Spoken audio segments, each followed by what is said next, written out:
Ladies and gentlemen, boys and girls, children of all ages, welcome to the most electrifying podcast in sports entertainment. Welcome to the Under the Ring podcast. It's me, your boy, Ken Dango. Swerve when I drive, baby. Swerve when I drive. What's going on, folks? The biggest news that's going to be going on in wrestling, you see it on my shirt. We'll be talking about that in just a few. Joining me, as always, the man with the beer in his hand. Sabre Tooth Tiger. I'm joining you on the beer front tonight. I'm joining you on the beer front tonight. You see that 9.9%? Yeah. I'm about to be lit tonight. Give me 2 of these and call me in the morning. But, folks, this week's episode, before we go any further, and look at this guy. Look at this guy. You know what? It probably is. It probably is. I ain't even gonna lie, which is why my ass is about to look like Joe Swanson when him and the guy sat in the beer vault and his feet was kept popping up. That's about to be me. But before we go any further into this show, we want to wish our boy Mongo a very speedy recovery. For those of you who have been following the show and those of you who know us, you know that Mongo went to have surgery. The reason being for his surgery, Mongo is still dealing with the after effects of COVID-19. Folks, we say this always. We say that's right. Fight, Greg, fight. That's the hashtag, folks, that we use. That's the hashtag that we use. Fight, Greg, fight. Folks, as we say plenty of times on this show, if you don't get the vaccine, that's completely your choice, but please mask up. If you decided not to, you know, it's coming back around and stuff like that. Make sure you wash your hands and just stay safe, folks. Overall, no matter what you do, whether you get the vaccine, whether you wear a mask, whether you do both, just stay safe. Because as you can see, it affected our podcast brother tremendously. All right, so thanks. What's going on? See, but let's get into some wrestling news, folks. The biggest thing going on in wrestling right now, as I said, you see it on my shirt. You think you know him. Adam Copeland is all elite, folks. For those of you who don't know who Adam Copeland is, who have been living under a rock for the past 20 years, Adam Copeland is better known as WWE's Edge. Edge, aka Adam Copeland, aka Edge, has joined AEW. And as we all suspected, his first interaction, his first feud is going to be with his longtime partner, Christian. Great. Adam is all right. Right. Roddy with the Adam call. Basically, folks, Adam Copeland made his debut at WrestleDream, which we will get into in a little bit. And Wednesday came out and made his first on-air appearance for AEW as far as their weekly television program on Dynamite. And he pretty much told Christian, you know, I came back because, you know, you were going down the wrong path, and I just want you to know we should team together and we should be together. You know what I mean? Like, we should show these young guys what we brought to the table while we're the game changers and take over AEW. And your boy Christian gave him the biggest and my brother's keeper hug. And in the process told Adam to go. Ooh, Mama Bush, it wasn't me this time. Ha ha. But those were his words. Those were his words. Go F yourself. Christian's exact words were, "Go fuck yourself." So just know, ladies and gentlemen, those of you who know me out there in the world, if I ever send you a picture of Adam Copeland and Christian Cage hugging each other, that means go fuck yourself. Christian Cage pretty much told Adam Copeland he's not with it.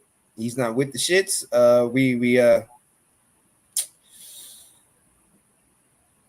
And then he proceeded to bring out Luchasaurus to let Adam Copeland know this will be your first opponent. So we're going to get Luchasaurus trying to stomp a mud hole in Edge's neck. Why do all the WWE people come to AEW to die? Because it's just like, unfortunately, it's just like wide receivers in the Tennessee Titans. They come to the Titans to get paid, and then their careers die. Yeah, thanks a lot. Thanks a lot, Hop, because you ain't doing shit. That's why I didn't draft him. I picked him up on the waiver, and that was dumb move on my part. Dumb move on my part. Christian is the F your dead dad god. Why would you go? You're absolutely. Here's the thing. I'm not going to lie. And those of you who watch this show and know me know that Christian was never one of my favorites. As much as Mongo and Matt always try to tell me, yo, you didn't see Christian in TNA, you missed out on a bunch of good stuff. I'd be like, yeah, all right, whatever. I always honestly saw Christian as Edge's sidekick. Yeah. It's not until now in his AEW run that I guess I'm appreciating the asshole he was in TNA. The Christian Coalition was the shit. You had someone brought up basically the same point you're bringing up on Twitter, that this is the first time ever. This is going to be the first time ever that Edge and Christian are equals, because in WWE they indoctrinated us just from how the pushers. Wow, I almost got destroyed by my own title belt. Let me just sit it right there. There. But the way WWE pushed both of them, unfortunately, Batty, you ain't champ. You not the champ, and I'll tell you now, for No Mercy. Let's see. You lost by 1. You picked OTM. He picked the fam. So if you didn't pick Out the Mud, y'all would have tied. But you lost by 1. Now, WrestleDream, we'll just say you tried. Basically, bless your heart. Bless your heart. Now, don't feel bad, because guess what? No Mercy. Matty Reigns I know my name is Matty Reigns. Matty is forever, but Matty 3 belts popped up for a quick second, and then I lost the belt to someone who ain't on the show. So wasn't me, damn it. Wasn't me. It wasn't Mongo. So it's either Tito or it's the Teacher Man. And I'll put it to you this way. His ass is grading papers right now. That's why he ain't on the show yet. All right. Don't feel bad, Betty, because I definitely got to bless your heart when it came down to WrestleDream. Because I think I got maybe 4 right out of 90 matches for WrestleDream. Only because I wanted to be the one going against the grain. So don't worry. I'm picking first for Fastlane. Yeah. Shut your face. No, because see, I didn't go combined. I went off of WrestleDream. And unfortunately, you'll see it. No, I ain't even going to spoil it. You'll see it when we have to put the picks up. You'll see it when we got to put the picks up. Because I'm sure our champion, Mr. Mike, is going to pop up. Because right now, it's just me and Kenny and Tito. Right. Right. The triple Right. threat match for the vacant title. Is he gonna be vacant in the motherfucker? If his ass don't pop up by the time we do predictions, that shit vacant in the motherfucker. I'll tell you that right now. and it's gonna be, and since Mongo is just out of commission for now, we just gonna make it the NWO title. Pretty much. That's exactly what. NWO title. Look at this son of a bitch right here. Look at.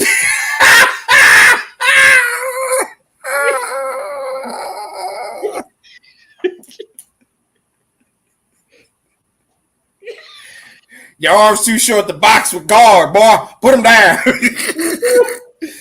We literally just said your ass better show up or that title gonna be vacant. And look who shows up. Y'all thought I wasn't? That got me fucked up. Y'all must have forgot.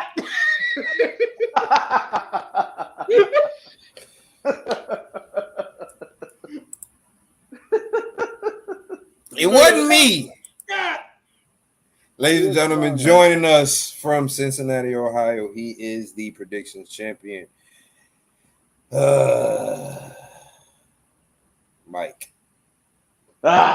First off, shout out to the Young Bucks. You know what I'm saying? Shout out to them. And yeah, they helped me secure my fantasy, my predictions title. Not fantasy yet. That's how we gonna do you. Yeah, that's right. And secondly, shout out to our brother Mongo. Shout out to Mongo. Had a major procedure done earlier today. Mongo, we love you, brother. Keep on fighting. Can't wait to have you back soon. I told y'all folks, the hashtag out there, fight Greg, fight. If you follow us on anything, please feel free to put that in on any of the pages that you follow us at any random time. Trust me, it will be seen and it will be appreciated and it will be loved. What? Roy Jones he wasn't a horrible rapper. He was the worst rapper. Like, let's get it right. And then he had the nerve to try to kick a freestyle on the Wayans brothers. That was even more horrible. Let's not get into that one. Let's not get into that one. Let's oh gosh, you just brought up a bad memory. But as I said, the big news was Edge going to AEW. We covered that. Like you said, like I said, and like you brought up, man, Christian was always like the sidekick. Mm-hmm. Yeah, that was WWE they've always pushed Christian as the lesser. Like Edge won King of the Ring. That made Christian look like even more of the sidekick. That's the whole reason why Christian basically left the company. And that's why me and Mongo liked Christian so much, Christian Cage in TNA, because he was determined to prove to people like, yo, I'm more than a fucking sidekick. I'm more than just Edge. I'm just more than the other guy in his tag team. I'm a singles competitor. And even when he came back to WWE, they still made him, they're like, oh, it's Christian, but he's still lesser than Edge. And right, now, even the show they had on the network, it was the Edge and Christian show. Right. And like now, for once, they're equals because Edge is up here, but rated R superstar Adam Copeland, okay, we know who you are. But Christian Cage, you in Christian Cage's world now. He's been doing this for way longer. Mm-hmm. I genuinely appreciate the asshole of Christian Cage. Like how he's such an asshole, yo. Like pause the way I said that. Like, I genuinely appreciate how much of an ass Christian Cage is. I see it makes sense for him to tell what was that? Adam Copeland to go F himself. Because it's like I'm Christian Cage. Why do I need you? Like, why do I need you? Like I have my own fan world titles without you. I don't need you, Adam. Right. And then on top of that, it's like, dude, this is my house, yo, for real. Like, these people love to hate me. Come on, this is the same man who went to Jungle Boy's mother and said you made a horrible son. Like, he's the epitome. Him and MJF have the best pure bully gimmicks out there. Because that's what they are. They're just straight bullies. And I like it. I do. Yeah. Oh, yeah. You don't know your. Oh, it's going to happen. But the thing that I want to bring up that is so mind-boggling is how WWE didn't trademark any of Edge's shit. Not the music, not the music, not the rated R superstar. How did you not trademark that? The music is funny. Nobody owns the music. The music is owned by the people that sing the song. And a funny story came out because me, as I thought too, like, oh, he's not gonna come out to, as Deirdre likes to call it, she's just like, that's your anthem. And I'm like, yeah, it is. I love that song. But I'm like, yo, he brought that with him. Come to find out, he knows the guys that in that band. He's heard this song. He heard the song before it ever came out. When he heard it the first time, he said he was going through rehab from injury. He said, can I use this song when I come back from injury? They said, sure. They just own the song, and they're cool with him using it wherever he goes. So it's like, on this day, I see clearly. Like, the only thing WWE owned was You Think You Know. That, and then apparently a rated R superstar, they just let it lapse, and nobody, because they thought he was going to be a lifer. Right, nobody cared to like actually check it, and I mean, I'm shocked it was never trademarked because it's generic enough to get away with not being trademarked, but because rated R superstar, it's super generic if you think about it. But WWE, y'all slipping. It's generic. All they got is Edge and the other You Think You Know Me. And as generic as it is, it's still one of the greatest phrases in wrestling history. Oh, like I will always, like I remember reading something. The back of this shirt says, "May come with excessive cursing, lewd gestures, and a whole bunch of other shit." Like, this shirt actually fits me as a person. Okay, like this shirt represents me. Because like Mike always heard me say this when like I started watching wrestling when I was like 12. All right, so I went through puberty and all that. So by the time it's like 2004, 2006, I'm getting out of high school. I'm trying to be grown. And the two, like the people that I liked were gone, and Shawn Michaels was there, but I didn't understand wrestling at the time, so he was never winning titles. He was just in cool matches. Mm-hmm. But the two people that were like, oh, they're the coolest people ever were coked out Randy Orton and rated R superstar Edge, and they fucked around. Oh, sorry, Mama Bush. They messed around and made that tag team rated RKO. That's like, oh my God, this is like Jordan and Pippen. It really was. It really was. The Jordan and Pippen of the bad guys. And they're like, it's like, wow, everyone hates these guys. Yeah, I love them. They are cool. Right. Right. Exactly how it was. It'd be like, Edge oh, y'all hate represented them? everything at that time if you wanted to be like rebellious and grown. I mean, he's winning. He's got a title that says rated R on it and it's spinning around. He's got doing the live sex celebration. Oh, yeah. I mean, he got Lita by his side. It's just everything about him. Even then, once he gets rid of Lita, he got Vicky around him. He had all the people that would just make you hate him so much that it was just like, okay, I have to like this guy because everybody hates him. Right. But yes, WWE dropped the ball with Rated R Superstar. They dropped the ball. I mean, all he said was he wanted to wrestle some more. But I mean, he played his cards right. He finished. He got everything he wanted. He did 25 years in WWE as Edge. He came back from a career-ending injury, and he realized that hey, he still wants to wrestle some more.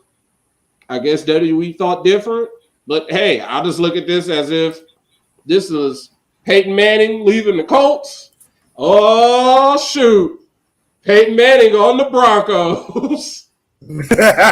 It's gonna be short and sweet, but it's gonna be memorable, y'all. Very memorable.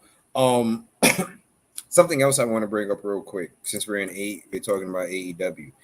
Adam Cole revealed that he's going to have 4 screws and a plate implanted in his foot.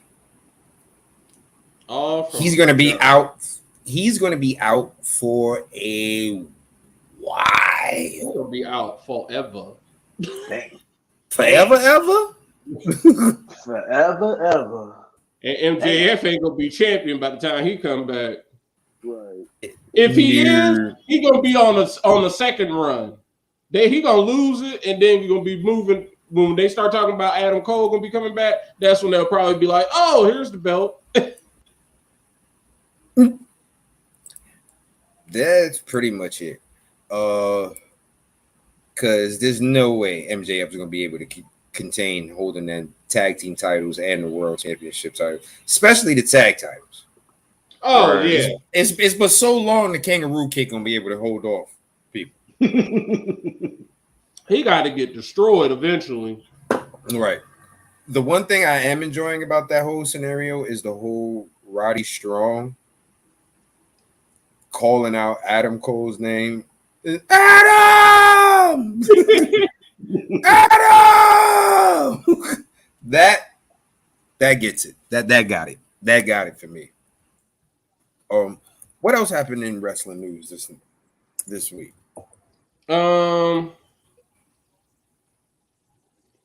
Edge was pretty much the biggest thing. Everything else, I mean, we could really just go over the pay-per-views, No Mercy and WrestleDream. That's pretty much because Fastlane is only like 6 matches, 5 or 6 matches. What you call it? No, Orton back in that day, beyond a menace to society. Exactly. We talking about this man was out here punting people. Okay, male, female, didn't make a difference. He was kicking your block off. That's when I really started to mess with Randy Orton. I ain't gonna lie. It took me a long time to Dex got blocked by Dave Meltzer.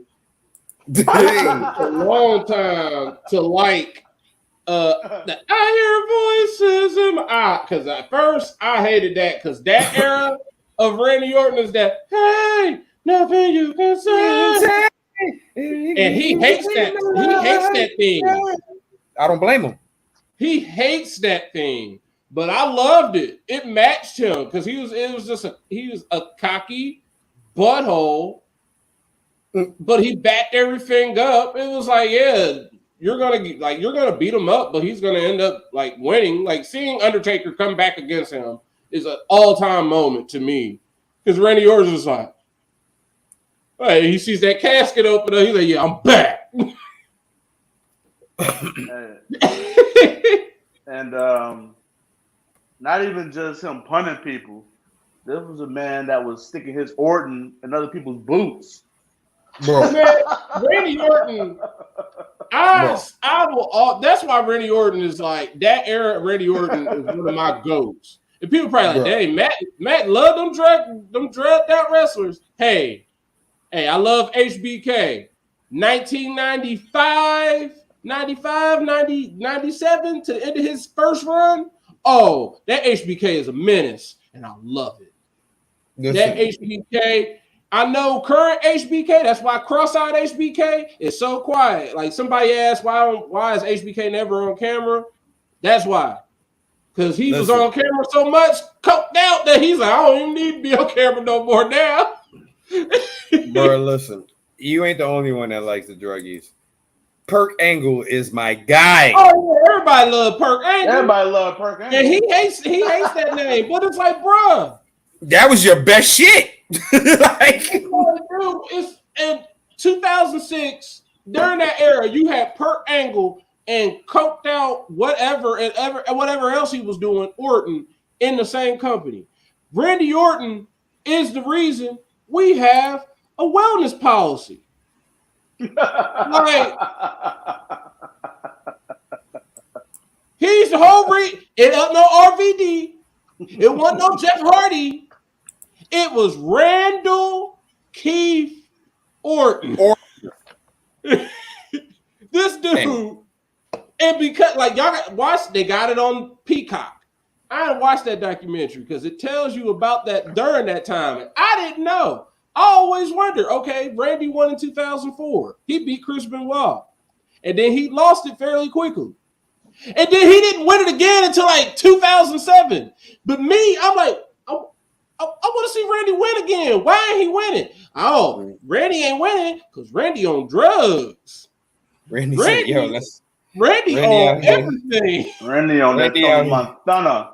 Randy on that booger sugar. Randy on that wacky tobacco. Randy is on it all, baby. If he can get it, he got it. And because Randy Orton was the chosen one, not Drew McIntyre, because remember how they pushed him in Evolution. He was the future. Mm-hmm. Every time he got in trouble, oh, we'll look the other way. Every time he got in trouble, oh, we'll look the other way. So during all that time where he just be in the upper card main event picture, but he never win. That was his little punishment. You just ain't gonna win. And then when he finally starts winning the title again in 2007, and we start seeing Puttin' Randy and all that, that's where he's finally starting to get clean again. But during that time, I didn't know he was on drugs. So, yeah, that Randy is a menace. And now he's a loving family man that everybody is ready to come back. All he do is just smoke his little weed. And say nigga on the game when he playing against yeah. Everybody try to get him canceled. We was like, nope, because even the Migos, RIP Takeoff, even the Migos mess with RKO. They know who it is. Everybody during that era, we was all teenagers during that era. We was all young. Well, not all. You were still young. I was a fucking full ass adult. Full ass adult with kids. He was young with kids, and we was just young, but still. Right.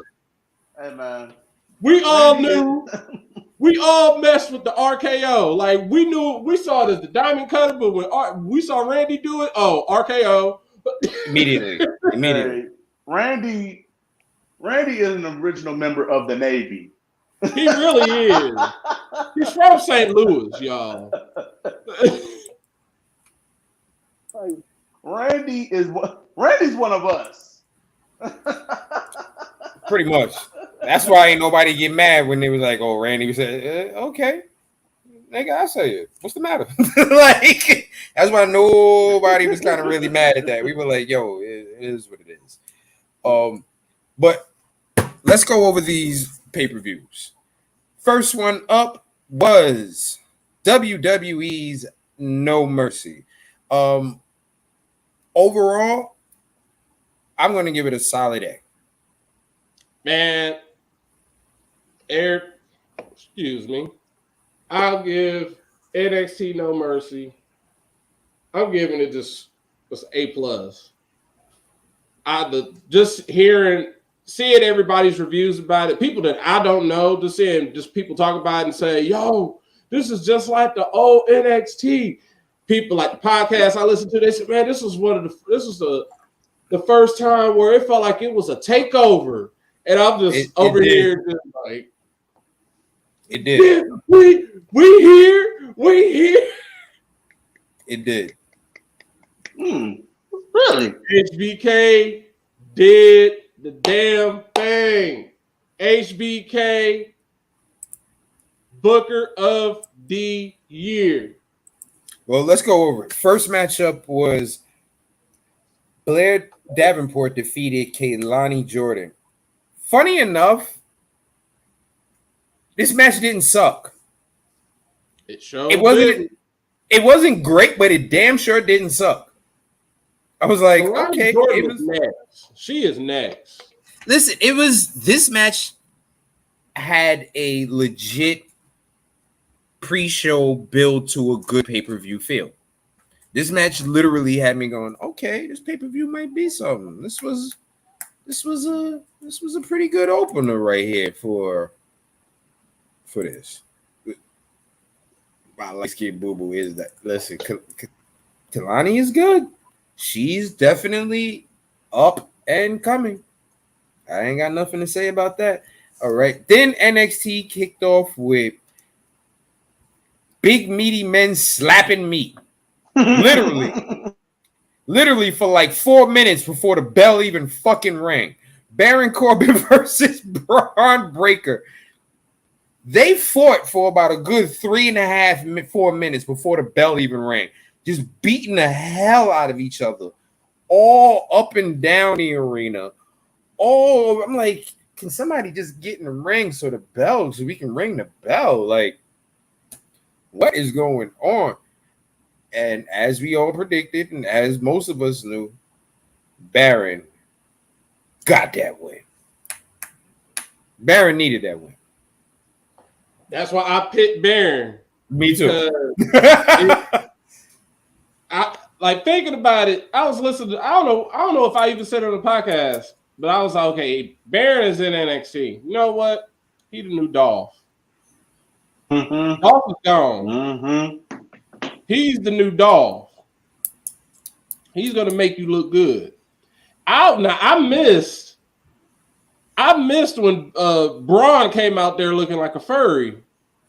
I missed that. I had to catch that on Twitter. I missed that. I was cooking. I came back into the living room and saw Braun and saw what Boss Man called him, the American bald ass. That's pretty much what he looked like. That's what Boss Man was called him. That's what I walked into. I was like, oh, he on a bike? Oh, yeah, he winning. I didn't see Braun. I saw Baron on a bike. Oh, yeah, he winning. Look, he had no choice. He had absolutely no choice. He didn't even ride it around the ring. He did scooted it. And, Nah. We'll talk about that on. He did it better because they suck. Because we go. I'm gonna talk about that. I'm gonna talk about that. Shout out to the boss man. American bald ass is hilarious. Every time I see Baron from now on, that's what I'm just gonna call him. Just the American bald ass. That's funny. I'm happy he won because he, like Kenny said, he needed that win. He really did. Because it's like, what's the point of you coming down to NXT if you're just gonna keep losing?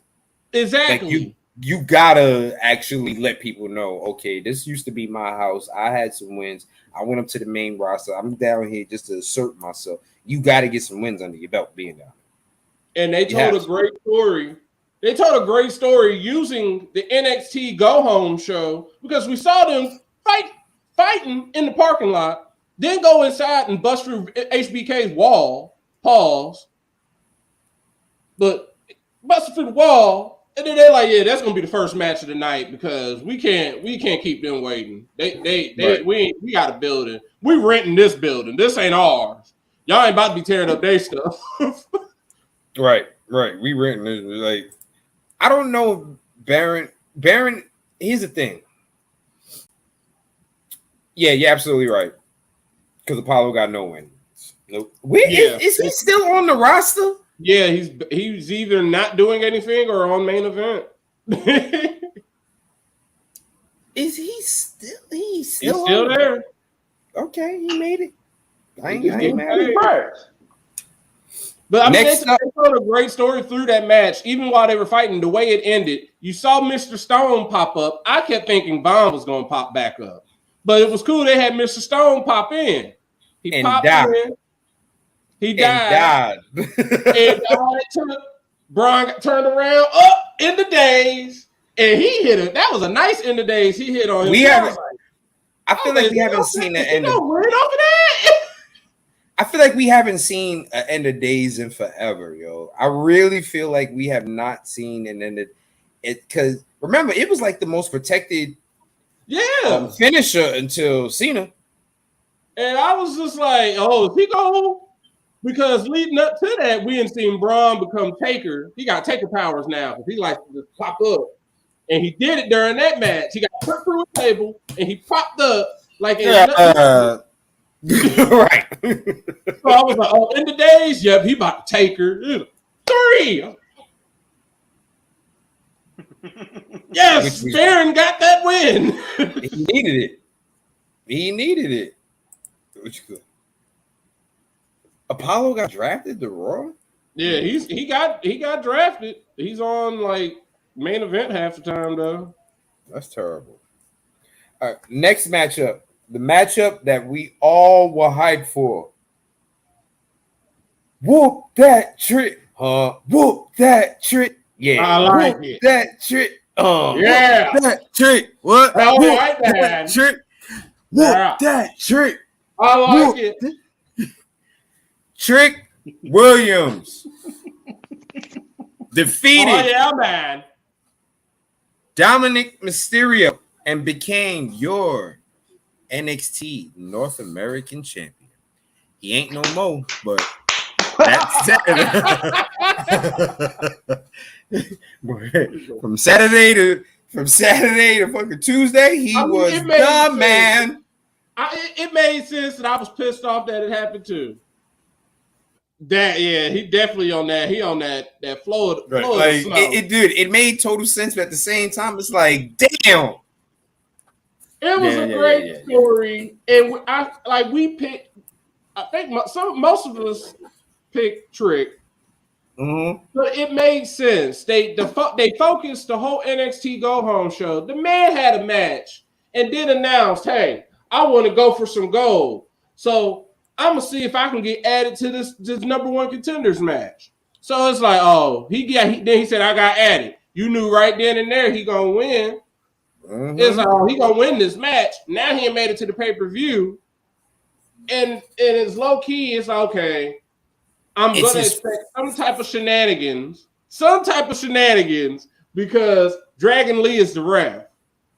And the story throughout all of this has been Dragon Lee and Dom. It's just featuring Trick Williams. I didn't think Trick was going to be the transition that quick. Right. Like, that motherfucker went to eat. Trick went to sleep with the belt and woke up and got jacked. It's like he got to win it. He got to celebrate with his parents. He got a hug from HBK. He got to show up on Monday Night Raw, introduce himself to everybody watching. But it was like we knew the writing on the wall. Soon as Mommy, sorry, I can't be saying that's Mommy. Can't be calling her by her first name. We knew soon as Mommy said, "You better go win that title." Oh, you can't get home. Problems. Well, you can't come home. Can't come home. It's like, oh yeah, you gotta whoop that Trick. Oh my god. Listen, I don't know about some of y'all, but if your woman ever tell you you better do something or you can't come home, I don't know if you've ever had that conversation before, but you do whatever the hell that shit is that she said to do. If your mama tell you that, you gonna do it. Okay. you do whatever the hell it is that she tell you to do. If you don't have such and such and such done by the time I get home, How many of us we all have forgotten to take out the chicken? And here is the speech that we all hear. Take that chicken out. Man, I forgot. I'll put my name in there. Matthew, all I ask you to do, one thing in this house, that's all I ask you to do, is take out this chicken. And you can't even do that. Well, or you forget to take out the chicken, until 10 minutes before she come, and you throw that shit in a fucking bowl and run mad hot water on it. So now you're not realizing you boiling the fucking chicken instead of defrosting it. And you're like, why is it turning white? Why is it turning white? Motherfucker, because you boiling it. So now the outside is mad defrosted, but the inside is still rock solid hard. Oh yeah. You ever got hit with a frozen chicken leg? That shit hurt. You get hit with that. I'll ask you. You just give you one thing to do in this house. You can't even do that. Man, hey. Side note: we got Fastlane this Saturday, and then the week after, Bound for Glory, baby. Oh yeah. Bound for Glory. This is damn. You might not be here for long.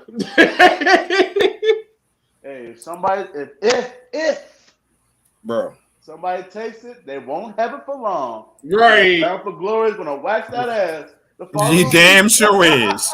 It damn sure is. Well, let's keep going. With these results. Bound for Glory be kicking our asses. The only person that's for sure, and you know what's the sad part? The only person that for sure wins this shit ain't on the show. Mongo. Great. Exactly. True. He could always put in predictions. You never know. What you call it? The next matchup. The Family, Tony D and Stax Lorenzo defeated the Creed brothers, Angel Garza and Humberto and OTM. Fuck, what the fuck is what is a Bronco Nima? Like I said, that was a good triple threat match. But you want to know something that's really sad? Bronco Nima is better than Lucien Price.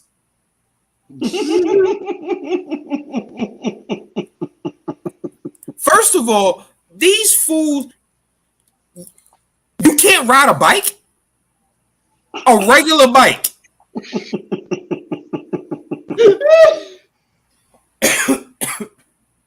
A regular Debo beach cruiser bike. You can't ride it. You gotta walk it like a 4-year-old on a trike. You right. You absolutely right for that one, Reggie. You absolutely right for that one. You absolutely right. Bronco Nima's a horse with bronchitis. I think so. It has to be, because I had no idea what it was, and I still don't know what accent them nasty asses have. But OTM is. I mean, I see why they're trying to push them and all, but they're more like ATM. That's what they are. They're not that great. Ass. I understand what they want. I understand they want to push them, and this is why I like this new NXT more, because instead of pushing your really established acts just out and onto the main roster to somewhat not do anything, and just not for every tag team that becomes American Alpha, you get a whole bunch of Ascensions and Vaudevillains, just because that's just how the main roster just works out for some reason. So I'm glad that you got teams like the Creed still in NXT, just to do anything, because they could probably help somebody like an OTM progress, because they're not it right now. It's bad enough, y'all, this is another gimmick change for Reggie, and now he's their manager. they've only had one match. I don't even know why they should have even been in this match. It should have been the other two dudes, Malik Blade and the other guy. Oh yeah. Elbow, Yeah. whatever his name is. Yeah, Malik Blade and Elbow, whatever. Malik Blade and Those two were actually decent. Yeah, they're good. Like it should have been them instead of OTM. And Reggie must got some. He must got some top notch secret information, man, with some of the higher ups in the company. There ain't no way. They lucky HBK, the cool teacher, because if it was Triple H, they'd be like, "Yeah, I'm done with you." Right. Like, I don't. But like Reggie, you ain't no hood nigga, bro. You ain't no hood nigga. Even though he's supposed to be a reformed one. Nah. You ain't nobody's hood anything being a Cirque du Soleil person. All right, you ain't nobody's hood. You're Scripps. So that alone, he ain't no hood. He's been Reginald. He's been Reginald to Reggie to Scripps. You was out here killing Scripps. You was out here carrying champagne glasses for Carmelo. Shut up. Shut up, Reggie. Oh God, Tito. Not you, Reggie. Oh God. Not you, Reggie. But yeah, not you, Reggie. Not our Reggie. Right. But the Tony D pulled the Willis Reed. Oh, my knee hurt. My knee hurt. Then comes back out. We gonna win the championship. Tony D comes back out. Stacks held it down for his long. Stacks got the monkey shit beat out of him that whole time. I don't know how Stacks survived, because if that was a video game, they would have lost. Yo, Stacks got the hell beat out of him for that entire time Tony D was gone. Okay. That would have been a triple threat, man. It would have been everybody beating up everybody to pin Stacks because easily. But the Creed brothers, good God, those boys are ready. They just showing off now. Those boys are ready. I know what you said, Matt. Like, it's good to have guys like the Creeds still down there to help guys like OTM and stuff like that. But right. You know what I need? I'm gonna be honest with you. The Creeds need to been gone. They should have been gone. They should have gone months ago. Right. Especially after what we saw Monday. I need the Creeds, aka Baby Alpha, my Alphas versus DIY.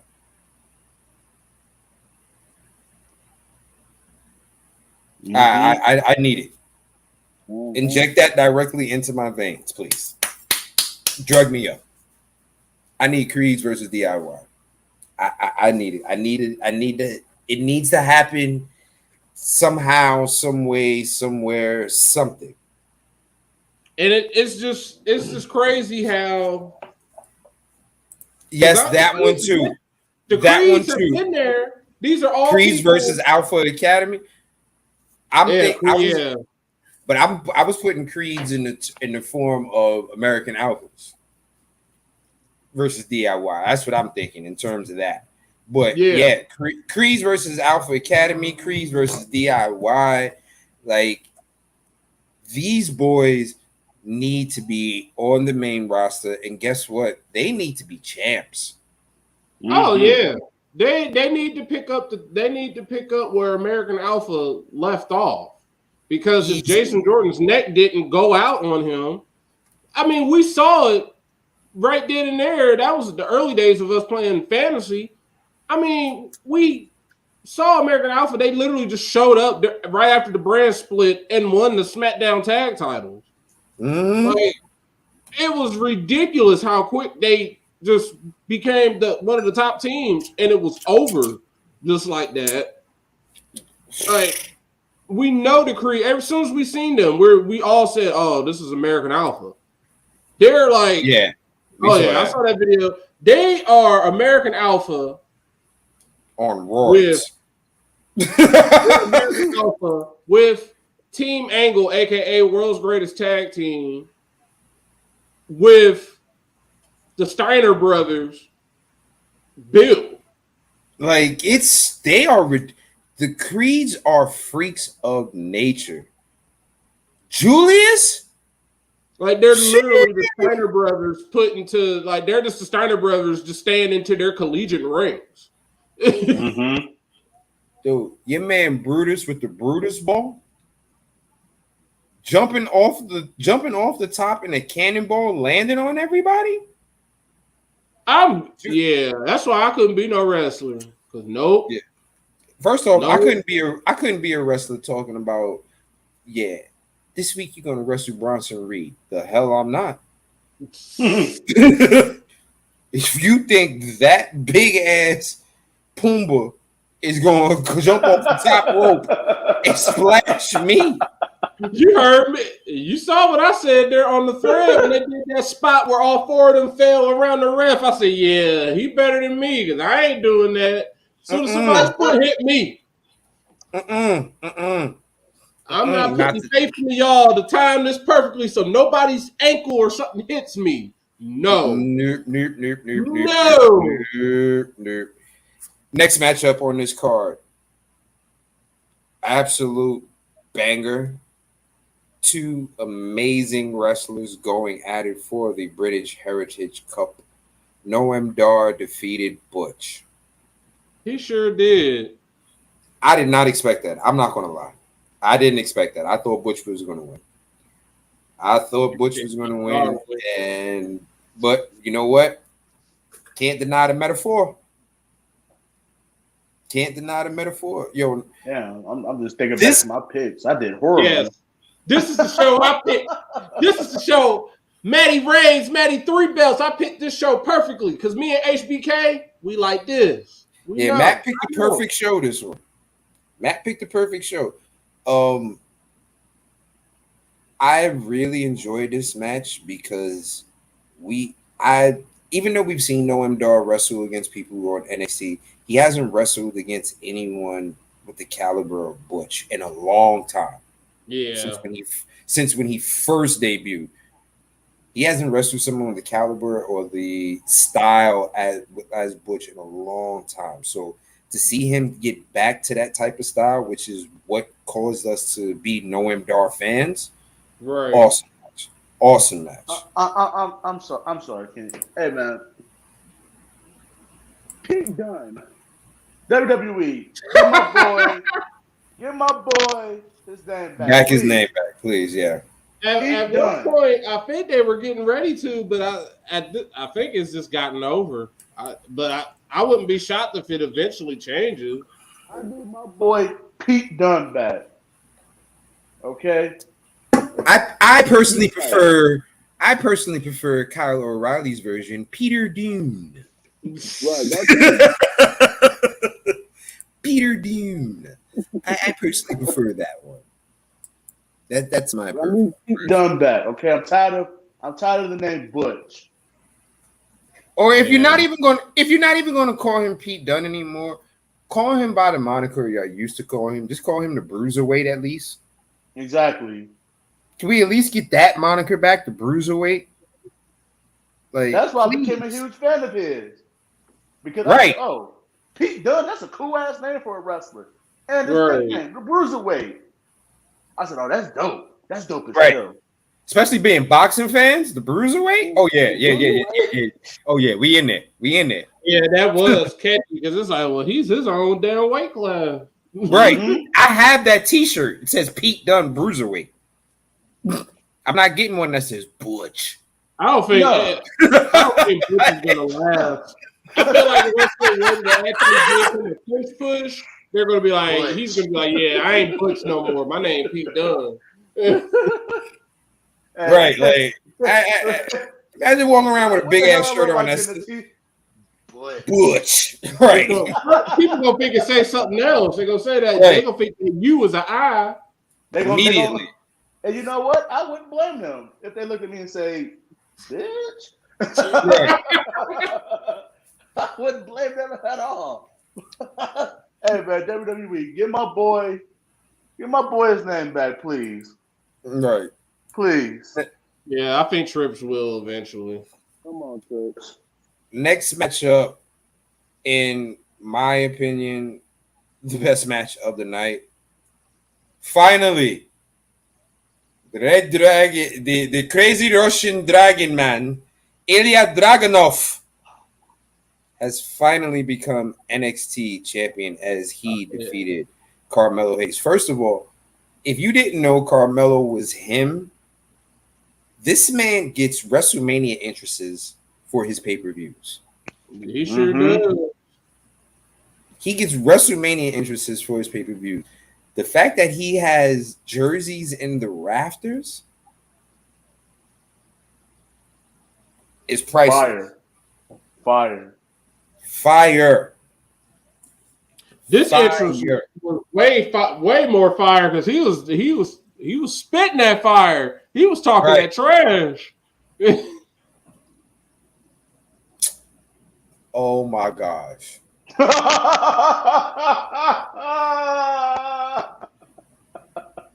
Oh damn.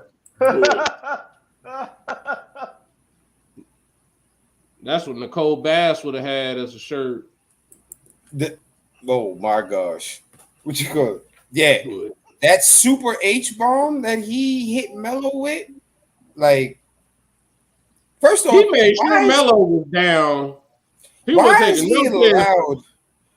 he allowed to put his entire elbow in people's foreheads and faces? Like, aren't we in the age of no CTE? Like, don't we have things called concussion protocol? He said, "Nah, you getting CTE squared, baby." You know what it is? HBK eyes is crossed. He said, "Don't worry, it's off." Yeah. HBK think it's off a little. He doesn't think it connects all the way. He thinks it's etc. Right. No, it's etc. It's ETC with him.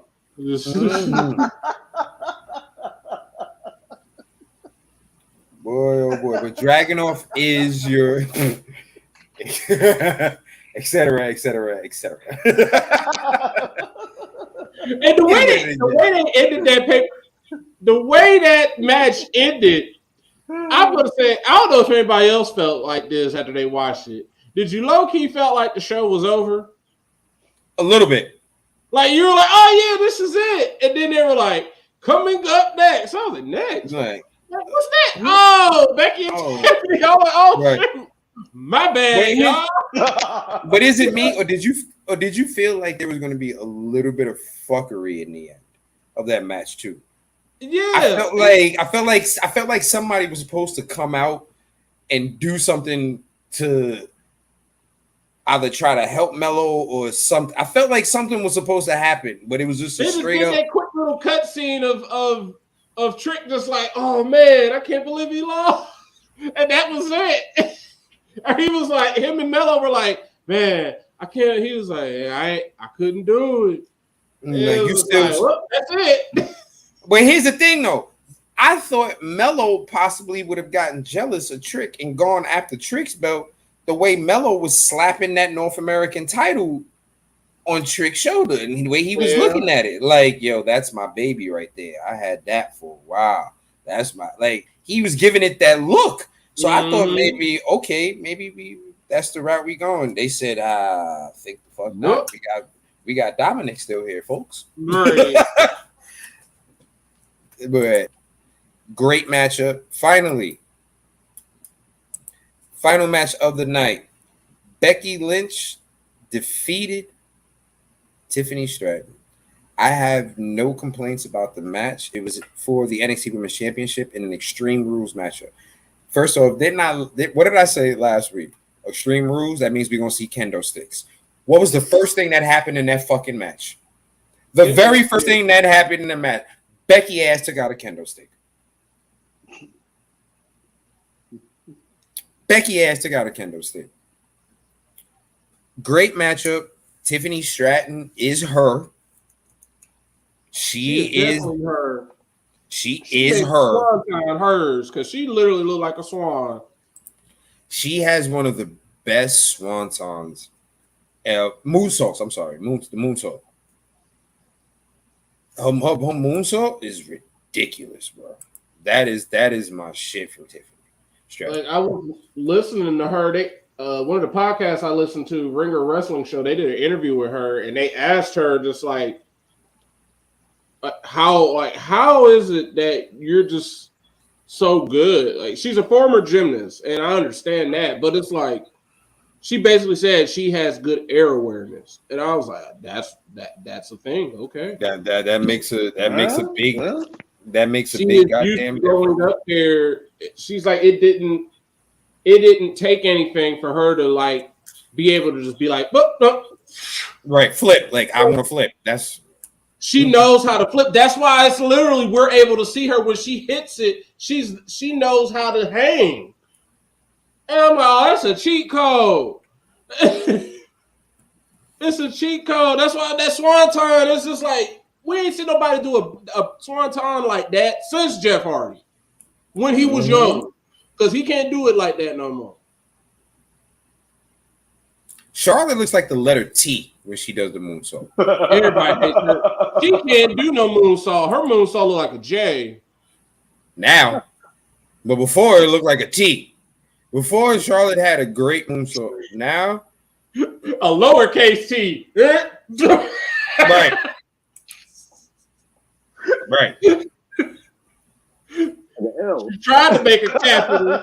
She crossed. Oh, that shit don't look like a W on the way down. That's the whole. Yeah, that's what she is. She boom. That's the L. She's definitely an L. But before we get into going over WrestleDream, what we are going to do now, folks, because it is our 10 o'clock hour, and I know a lot of us do have to go to work tomorrow, we want to make sure you guys can get your picks in. So, Batty, I know you've been quiet. So I know this is what you've been waiting for. We are going to do our Fastlane predictions right now, folks. Ladies and gentlemen, boys and girls, children of all ages, we are now about to do our Fastlane predictions, which is happening this Saturday. It's gonna be cold over here in Cincinnati, so I will be in the house. Wow. It's gonna be raining again over here in NYC, so I will be in a dough house. I will go out during the daylight, and once it gets dark, and since it's gonna be raining, it's gonna be dark by 4:30. So by 4:30, Kenny will be in the house. I mean, yeah, down. Mike know, because right over here, the Midwest, this little area of Cincinnati, Louisville, we had summer all the way up until today. That's why, like, y'all follow me on Instagram. That's why I went out and did my little beers and sat out on the patio and did all that yesterday, because I knew this is gonna be the last warm day for a while. And sure enough, it turned into, it's October. It is now October weather. It is getting dark at like 5:30. It is dark when I wake up. Listen, it is officially sweatpants and hoodie weather. Right. It was 80 degrees here today. It is going to be 66 tomorrow. Okay. Sunday, it is going down to 63. Shoes. Monday, 60. Yeah, it's a wrap, folks. If y'all thought NYC was getting one last hurrah for summer, that was this week. Because this week it was in the 80s. Right. From Monday all the way to today. It was in the 80s. Yeah, it's gonna be 60 on Saturday and 58 Sunday. We get 73. I get 73 tomorrow, and then 61 Saturday, 61 Sunday, 63 Monday, 64 Tuesday. Basically, folks, what we telling y'all is it's cold, and our asses will be watching Fastlane. We Exactly. That's what. playing or Saturday night, whatever football is on, or we watching. Damn right, Reggie. All right. Now, our first matchup. Matt, I'm about to put your screen up. Should be There up. we go. Yep, Okay. there we go. Our first matchup of the night that I have, according to I made the world title match the last match because Last- obviously that's gonna be the last match, right? right. Wait, what? Wait, what? What? I'm looking at the order. Yeah. What? Because here's WrestleDream. You only got I got 3 wrong. Y'all got 2. Y'all got 2. Mike only got 1. So Mike is the champion. He's obviously the champ, so he's going last. I got 3 wrong. Y'all tied at 2, so I'm going first. I swore I had the most wrong answers. Hot damn I it was for all Kenny. the way in it. That's what made it so crazy. I was all the way in it, but it came down to me and Mike with Callis and Golden Elite. He got Callis because we both had Darby, so we both got that wrong. But because I already got the guns wrong, I had to win that. I had to win the Jericho to even have a chance. But yeah, it was that close. That damn Yes, stat. boy. Fucking stat, bitch. Yes, boy. It's like I came in second place, but I super lost. Damn it, Statlander. Why you couldn't just let Julia win? No, like what is all right. Our first matchup for Fastlane 2023 is John Cena and LA9. Yeah. Versus the Bloodline, Jimmy Uso and Solo Sikoa. Matt, who are you? I don't think you've ever picked first. I'm just gonna go with the obvious.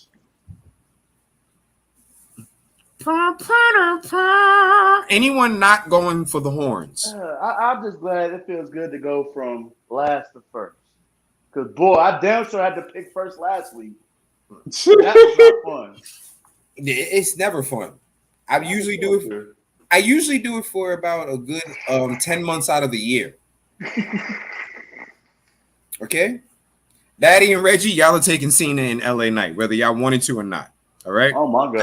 Justin Fields got hit with a German suplex. Yeah. Good God.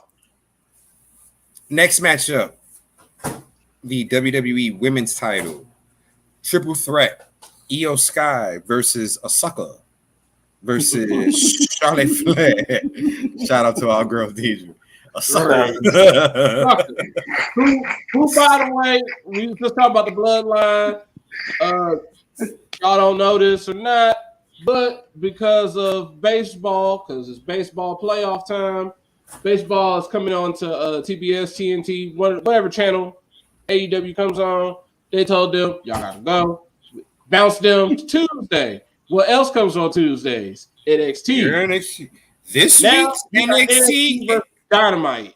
And then Stat both shows up. We'll talk about that later, but what show got destroyed? And we know what show it is. Asuka is coming to NXT. That's what I was getting to. Asuka versus Roxanne Perez. And they promoting the horns for NXT as well. And John Cena coming to NXT to be in the corner of Mello, because we getting for the first time on cable Mello versus Braun, and you in the corner of Braun is going to be the wise man of the Bloodline, Paul Heyman. So it's about to be lit. Right, and right now, Io, because I doubt Oscar would win and then be on NXT, but for the sake of fantasy, I'm just gonna hope Oscar win. But for this title, I'm going Io. for triple threat. Give me Io, because this is probably where Bianca comes back to start her feud with Charlotte. Possibly.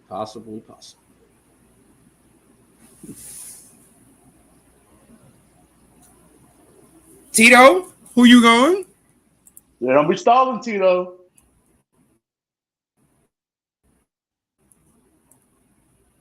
Batty is going Oscar.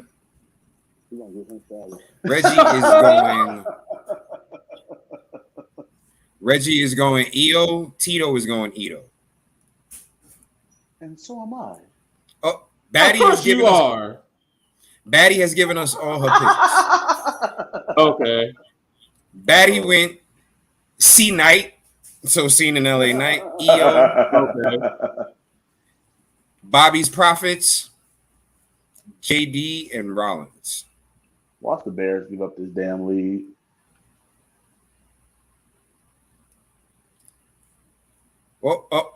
Wait. She's changing her pick to Oscar. I'm sorry. She's changing her pick to Oscar. Sucker. You already had Oscar. Because Reggie was taking all the same picks that she was taking. So he forced her to change her EO pick to Oscar.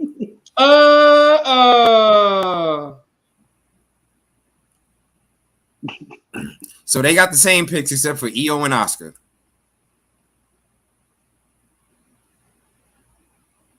We do have a tiebreaker question, which comes from Tito, which is a good one. Who gets pinned in the triple threat match? Matt? Oh, there we go.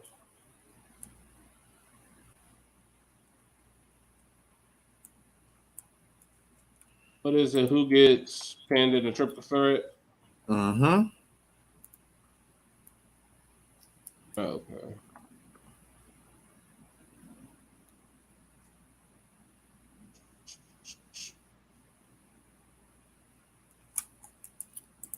Who you got, Matt? Who's getting? Reggie says Charlotte takes the pin. Ooh, that's big. That's big. Yeah, I'm going a sucker. I'm going a sucker.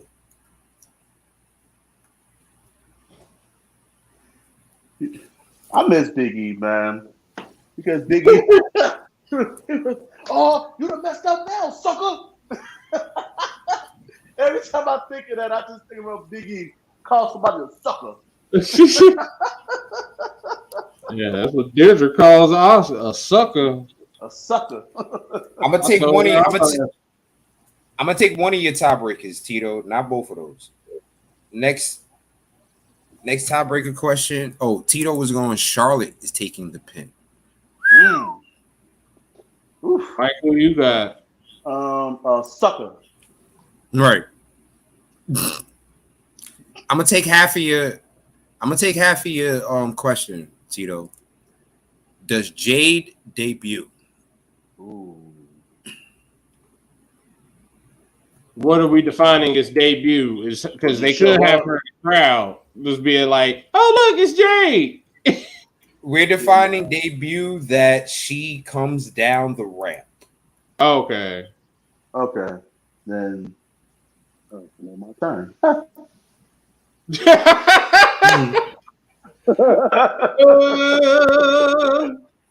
Does she come down the ramp? Yes. Give me no.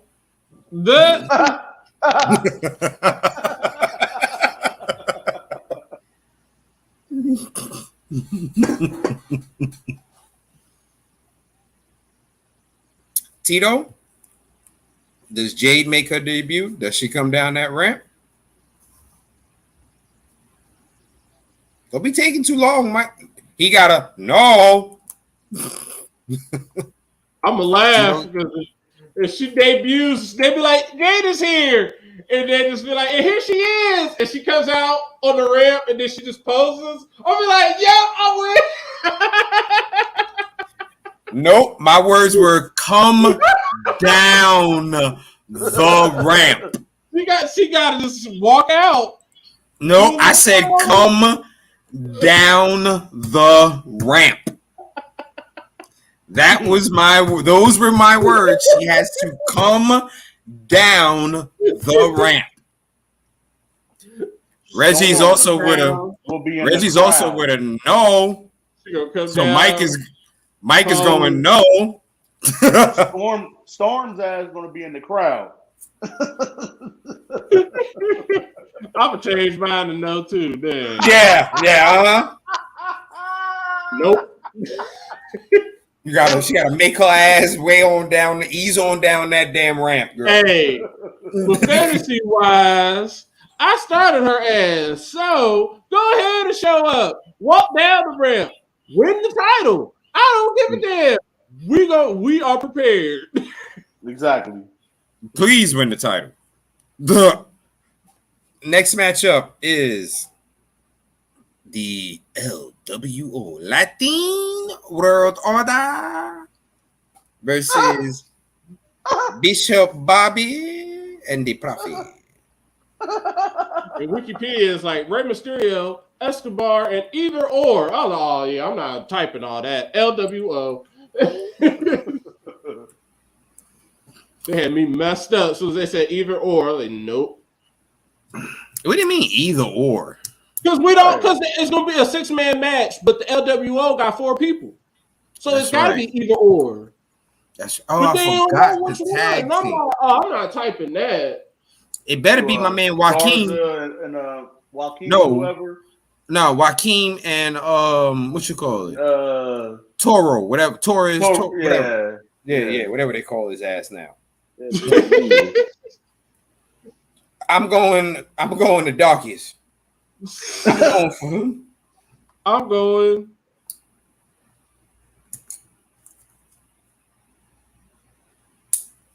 Relax. Give me the niggas.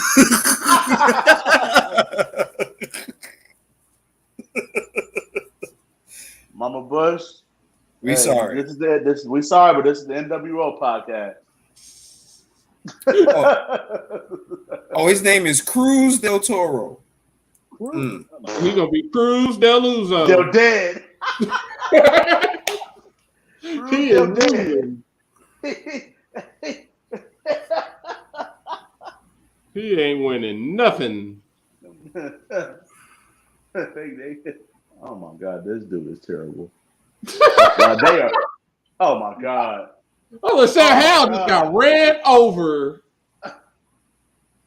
What you call it? Good. Tito is taking business profits. I know one thing. LWO gonna die. Yeah. Yeah. I hope Lashley take that title off of Ray. Right. Yeah.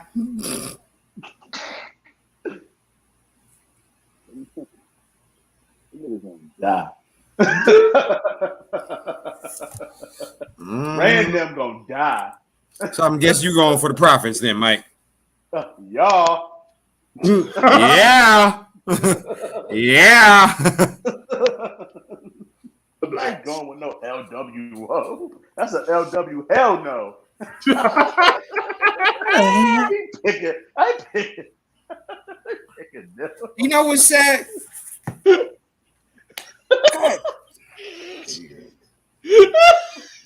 Yeah.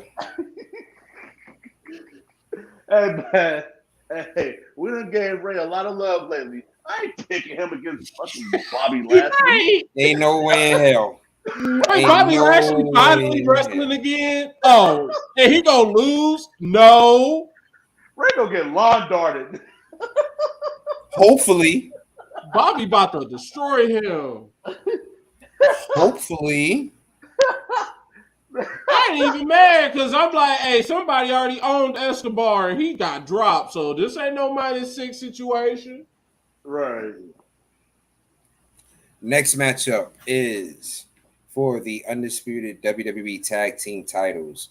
We have Judgment Day versus Cody and Jey Uso. Just three O's. They Go ahead, Matt. Who you taking, bro? I am straight picking the team that got my dude on it. Judgment Day. I ain't picking me and oh shoot! It's me You and and Jack you. again. We reunited. I'm Cody already, and he Jey Uso. We had another tag team forever. I'm taking Judgment Rhodes. Oh no! I'm taking Judgment Rhodes. Give me JD. Because that's who's going to interfere with that match to help him win. That's exactly who's going to fucking interfere with that match to help him. That's why I like this pay-per-view. It's like, yeah, NWO. Oh, yeah, we got John Cena. Yep, we're going to share some points. Oh, Raw got EL. Okay. That just means we might have to take an L. All right. Profits, LWO. Okay. Yeah, we got Bishop Bobby. That's points. Judgment Day points. Then we just got to pray for the last match. Oh, God. Tito is taking Grand Slam Finn and Senor Dinero in El Banco. Mike, who you go? You already know who I'm going. JD. So right now, the only match, we all went EO, we all went LA Knight, we all went the Black people, we all went JD. Here's the match that's probably going to count. Yeah. Last man standing. Seth freaking Rollins versus Shinsuke Nakamura. Mike, who you got? That quarterback. I'm just gonna hope. Matt. I'm just gonna hope and pray. I'm just gonna hope and pray. Yeah, I'm not. Fuck it. I'll go Rollins. If Shinsuke wins, hell yeah for fantasy though. Give me Rollins. Nakamura, it ain't like it's gonna be like, oh, if you don't win, I'm gonna cut you. Because no, that just be dumb. I ain't gonna drop him. He just gonna be there. Bad bench. Give me Rollins and switch mine to Oscar instead of EO. Yeah.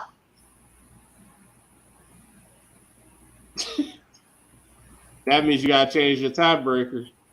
Yeah. I'm gonna go with EO.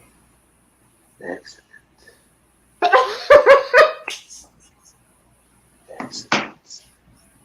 Didn't make a difference. If we all had the same answer, we was gonna fucking tie. You was gonna keep it any goddamn way. Right. Yeah. You bound for free.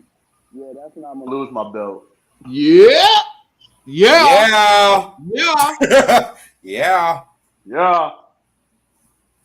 Who you get? Oh, Tito. Who you got? Tito says he has Bakumura.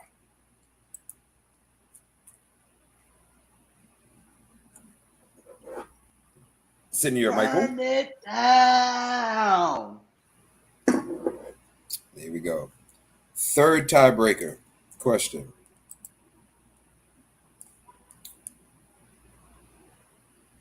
Does Jay turn on Cody?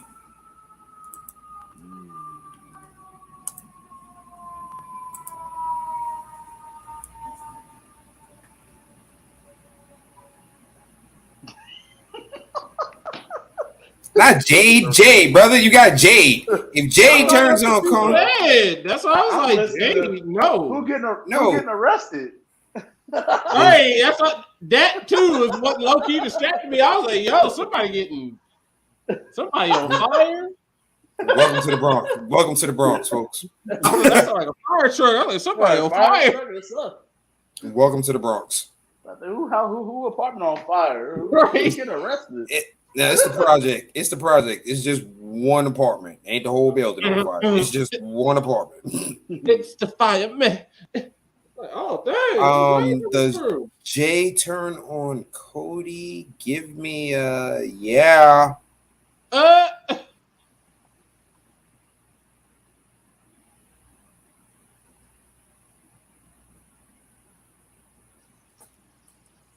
Tito says no. Reggie also says no. And I'm going.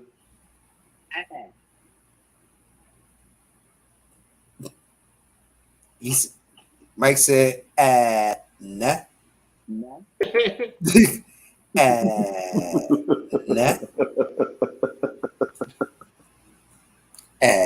Nah. In the words of Stone Cold, I got 2 words for you.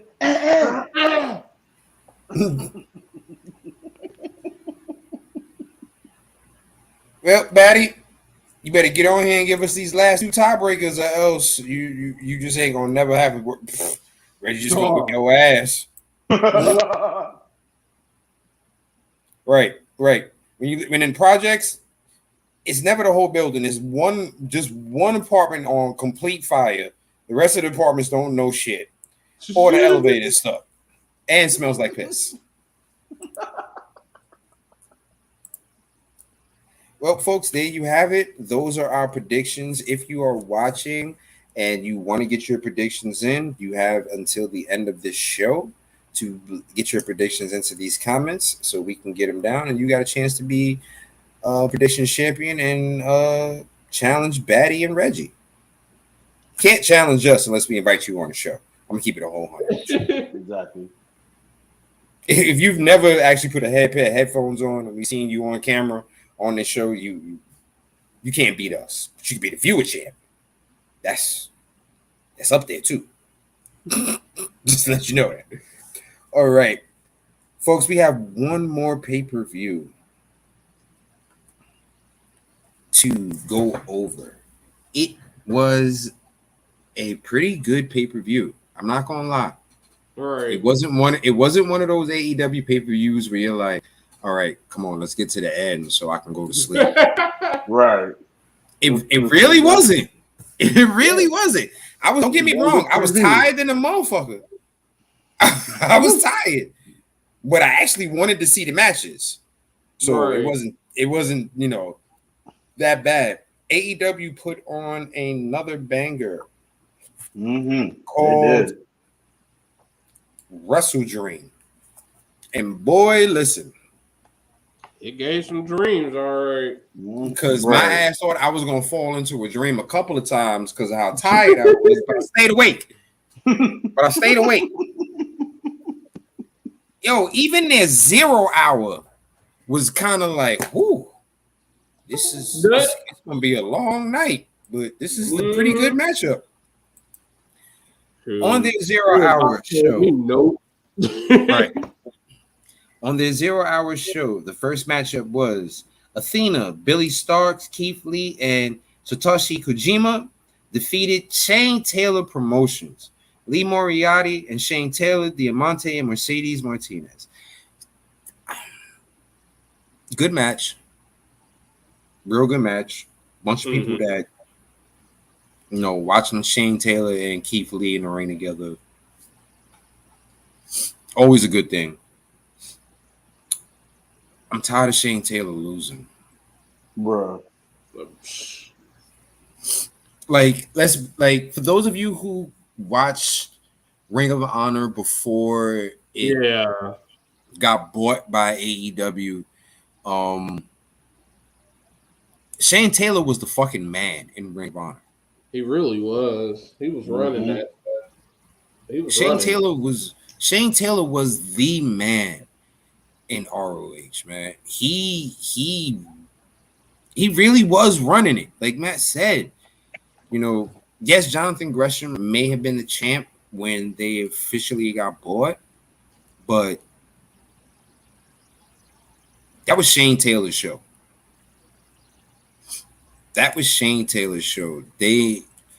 And I don't. Think about the name. Shane Taylor Promotions. That's what got me hooked to him instantly. I'm like, oh, Shane Taylor Promotions? Once again, what does that remind us of? Boxing. Right. I'm like, oh, this dude got his own promotion, and he's good. And then I found out later on, oh, he used to wrestle with Keith Lee. Oh, I rock with him. I don't know what it is about the people that came from ROH not getting love. Like Vincent and are getting more love than Shane Taylor and Gresham on Impact, like Reggie pointed out. Like, what is that about? I really don't want to say what I think it is, because that would be so messed up if it is. You know what I mean? Like, yeah. We already heard rumors that TK don't like black people. It's already rumored. Let's say it's already rumored that TK don't like black people. And dude, how is it that the guy who is I can't. Next matchup. Right, yeah. Save our breath with that. Right. Next matchup in a horse fight. Claudio Castagnoli defeated Josh Burnett. That was a horse fight. Two big ass mountain men beating the shit out of each other. And they fought on in the memory of Antonio and Inoki. And good Lord, they did that. They beat the hell out of each other. And the fact, Claudio literally is the strongest person I have ever seen in wrestling. He has to be. Because to be able to do a swing on any and everyone, you gotta be strong. Josh Barnett is way bigger than Claudio as far as weight. Right. But he swung that ass around. Yes. The highlight of the entire show was this, folks. If you get a chance to go back and watch WrestleDream, if you don't watch anything else, just fast forward to every match that a Blackpool Combat Club member has had. So you can hear Moxley on commentary talking shit. Uncensored. Moxley told Claudio to kick his ass. They got fined. Moxley told Yuta beat his shit. They got fined. Moxley then told Danielson to Sabre, fuck him up. And I was just sitting there, just like, I'm on Twitter watching this because, like, the stream, like, the bot said no. Like, I typed in WrestleDream, it was like, nah, that we ain't got that tonight. You better watch football because you ain't watching no wrestling. And you know what I did? I watched football. But seeing that on Twitter, I was like, oh, so I guess he's just gonna be on commentary until he's cleared. Yo, I need him on commentary every single time. Exactly. Your man legit told Danielson to fuck Sabre up. He said, fuck him up. Fuck him up, Brian. He legit said it like that. I was like, yo, y'all not going to bleep that out enough. When he said it so fast, I don't think they got a chance to catch it. He was like, fuck him up, Brian. And I was like, oh, my God, bro. Like, you can't do that. That's why they fined him. He was like, yeah, they fined me. Yeah, they did. All right. Now this is still 0 hour here, folks. Luchasaurus demolished Nick Wayne. Like, good. This For almost 5 minutes, he beat that boy up. Mm. Yeah, that's terrible. That's terrible. Last match of 0 Hour for the 6-man tag team AEW Trios Championship. The Acclaimed, Bowens, Caster, and Gunn defeated TMDK. Folks, if you don't know who my dude, bad dude Tito is, and not the Tito from our show, but this dude, Tito,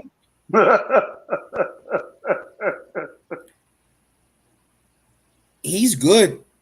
He's really good.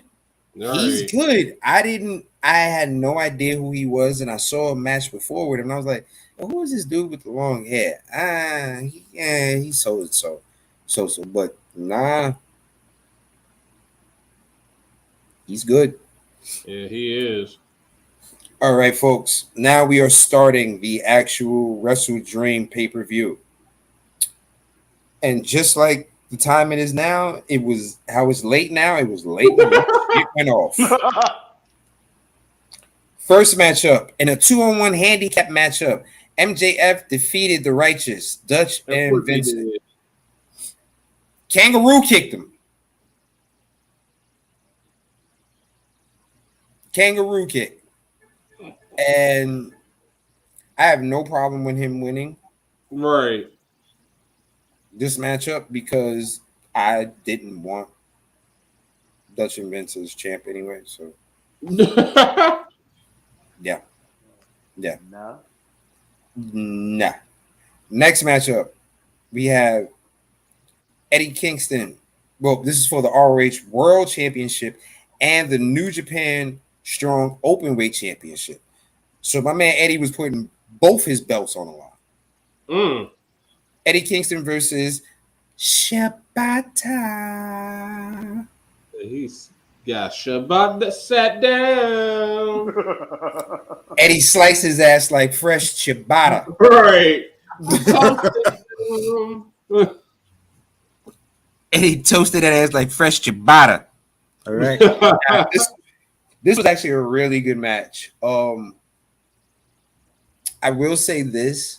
They're going to have to start doing something else with Eddie Kingston's character because as a champion, you can't get beat up for 95% of the match and then win the match the last 5%. Oh yeah, you can't do that. You're not Hulk Hogan. Like that's the thing that they're starting to do with Kingston about him being able to take so much punishment and almost losing, and then at the last second he wins. They can't. They're gonna have to do something else. Like, and the thing about it is, the crowd, the fans, we want him as champion. So don't make us say his run is lame because he's getting beat up for 90% of it. Right. Because he wasn't getting beat up before that, like that. You know what I mean? So, come on. I think it's like I heard he's like injured. He's dealing with a lot of injuries. It's like, why'd y'all put all these belts on him if he's like I know y'all want to do this, like, but now he's out here just suffering low key. He's just trying to get through matches. Yeah, like, just if that's the case, then yeah, y'all should not have put a goddamn belt on him. If that's the case, you really shouldn't have. Next matchup for the AEW TBS Championship. The only matchup that I was not happy with. Chris Statlander defeated Julia Hart. Besides me picking Julia Hart, the reason I wasn't happy with this is because I'm going to be honest with you. I find Chris Statlander boring. I find her character boring. And the thing about it is she's not boring in ring. She can wrestle, so I'm not taking that away from her. But overall, I find her character boring. Right. Julia Hart has more personality with her character. And I'm just ready for them to start moving that belt around since it's not like we had Jay be the champion forever, and now it's like, all right, now you got Chris Statlander. There's no reason for her to let's start having that belt be moved around like the TNT title. Exactly. And the thing about it is, they have enough females where they can play hot potato with that belt. Also, another part, I don't know if people are catching on to this, and I don't know if it is anything, but last week, Julia Hart sprayed sky blue with the mist in her face. Mm-hmm. This week, Sky Blue showed up for her match with Toni Storm. She wasn't normal, bubbly Sky Blue. And she had darker makeup over her eye. Oh. Is the same transition happening to Sky Blue that happened to Julia when she got sprayed? Probably. Which would be dope if that's how they're spreading House of Blackness around, through the that's kind of fire. If that's how they're gonna push this stable, to spread it around that way. If you get hit with the mist, one of us. That's kind of fire if that's what they're gonna do. Yeah. But Chris Statlander won in a fairly decent. Here's the thing, except for, of course, the major main events, all of the matches on this card were around the same time frame. Except for, of course, the ones with, either the Young Bucks, Omega, or something or Hangman or whatever. Those matches, of course, were longer, but everything else was around the same. Everything else was around the same time frame. Because this match got 9 minutes. Ain't bad for AEW. Not at all. Not at all. Next matchup. The 4-way tag match for a future shot at the AEW Championship. The Young Bucks defeated the Lucha Brothers, Penta Zero Miedo, Red Phoenix, as Excalibur likes it. I hate the way he says Red Phoenix's name. Red Phoenix. Why are you saying it like that? You're a nerd. Damn nerd. Dude, first of all, Excalibur and Taz together are annoying. Yes. All of a sudden, Taz, you Red Hook Brooklyn grow up in the projects. All of a sudden, you know how to perfectly pronounce every goddamn Japanese move that has ever been created in wrestling.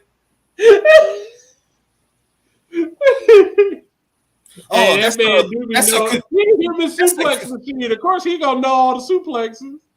Right. But he was out. But him and Excalibur looked like they was trying to go tit for tat at one point, and it was getting doing that for a while now. It was getting kind of really annoying on this show. Oh, that's the bar. Oh, and this is the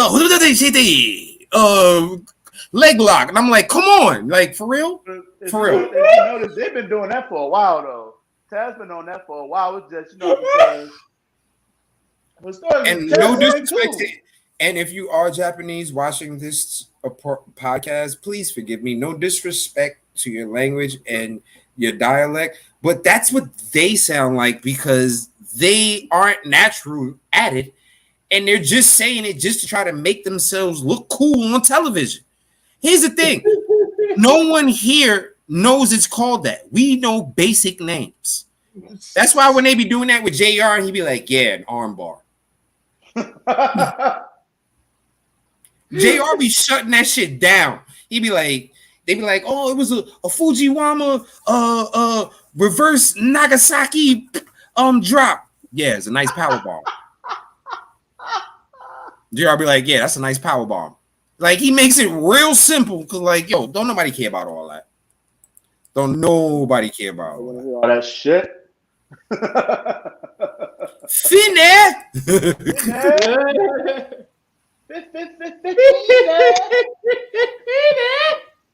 Right. It was Taz, you my boy, but you got on my nerves with this pay-per-view. Because it was like you were literally trying to. You excused yourself from the announce table and came back with a whole set of index cards of Japanese words that you were going to say. Next matchup. Swerve when I drive, yeah. Swerve when I drive, yeah. Swerve when I drive, yeah. Swerve when I drive.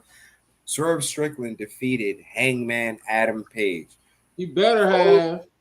First of all, if WrestleDream was in Seattle, Washington, Swerve is from Tacoma, which is not too far from Seattle. This was Swerve's house. Damn right. When he came out, the crowd erupted. He grabbed the mic. Whose house? Swerve's house. Whose house? Swerve's. Adam Page got booed for every move he did that connected against Swerve. If Adam Page would have won, they would have had to stop the pay-per-view. I'm pretty sure that crowd was going to riot. I'm pretty sure that crowd was going to riot if he would have won. Trust me. Swerve. First off, Swerve did his version of the coup de grace. He did that to Hangman on the edge of the mat. Yeah, he was trying to kill him. And they put it in slow motion. Your man is really jumping and landing on the traps of these dudes when he does that. That's gotta hurt. Right. Somebody jumping and stepping like on your shoulder muscle. Like, come on, man, we got to fight in the back. Who told you I signed up for that? I didn't sign up for that move. And the amount and that last call kick that he does, yo, you're not kicking me in the back of my head like that. Not at all. Not at all. You're not kicking me in the back of the head. Like, folks, if you haven't noticed by now, I cannot be a professional wrestler because a lot of these moves, I'm gonna fight you in for real life when we get back to the line. All right. Like Will Ospreay's hidden blade? Absolutely not. Oh no. Absolutely not. I saw that video today where he knocked dude out. I was like, oh nah. The one in the back of the head? Uh-huh. Nope, absolutely not. Absolutely not. Now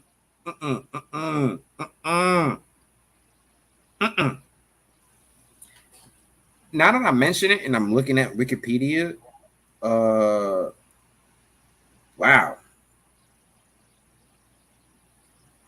If you are in the elite, you are one of the few people who had a double-digit time limit match. This match with the Young Bucks, their match was 12 minutes. The match with Swerve and Hangman Page was 20 minutes. The match with Omega, 22 minutes. Like, you were the ones who had the only issue I had with this pay-per-view was the fact that all the long matches were towards the end. Right. So it's like you were sitting there going, yeah, this is a great match. Woo, I just wish this was over, though. It's getting kind of long. All right, fine. Woo, maybe we'll get something like a little filler in between. Oh, no, you're giving me another main event. This is going to be another 20, 30-minute match. Okay. Right. Woo. Because right after, they did give us a short match in between this one. So after the Swerve Strickland match, we had my boy, Ricky Starks, defeated Wheeler Yuta by cheat pin. Love it. That match was under double digits. It was 9:55. Almost made it 10 digit. Now, mind you, I said Swerve and Page was 20 minutes. Right. They gave you a 10-minute break to give you a 22-minute match afterwards. Bryan Danielson versus Zack Sabre Jr. Folks, if you have not watched this match and you like grappling and wrestling and guys putting each other in moves and bending people and snapping ligaments, this is the match for you.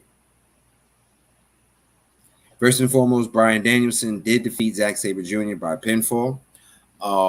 At one point, I thought Danielson broke Sabre's leg with the dragon whip that he did on him. I've never seen somebody do a dragon whip leg move where literally the ankle, knee, and shin all moved in different positions. Right. When he did that shit to Zach, I was like, oh, they're about to stop this match because Zach's ankle is broken and every ligament in his knee is torn. Oh shit, no, it's not. Well, goddamn, here we go. And that match went on for 22 minutes and once again proves why I cannot be a professional wrestler. Zack Sabre Jr., you have an issue with bending people's wrist and fingers and ligaments in weird positions.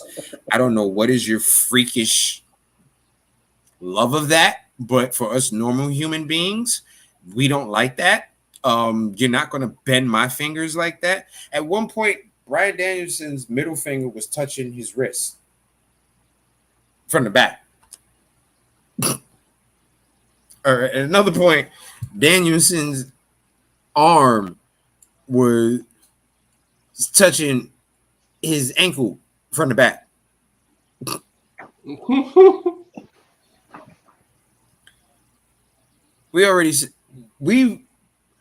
For a lot of us, our first introduction to Zack Sabre Jr. was the CWC, the Cruiserweight Classic. Like, I know that was my introduction to him. And from jump, I was like, no, I don't like the way he bends people. And guess what? Zach got heavier, so he can bend people in more different ways with more power now. And I don't like it. I don't like it. That's another person I will not be signing up for a match against. No.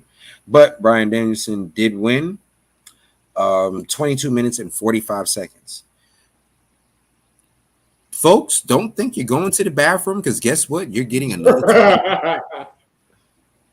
20-minute match right now. Right. The Don Callis family. Take a shitter.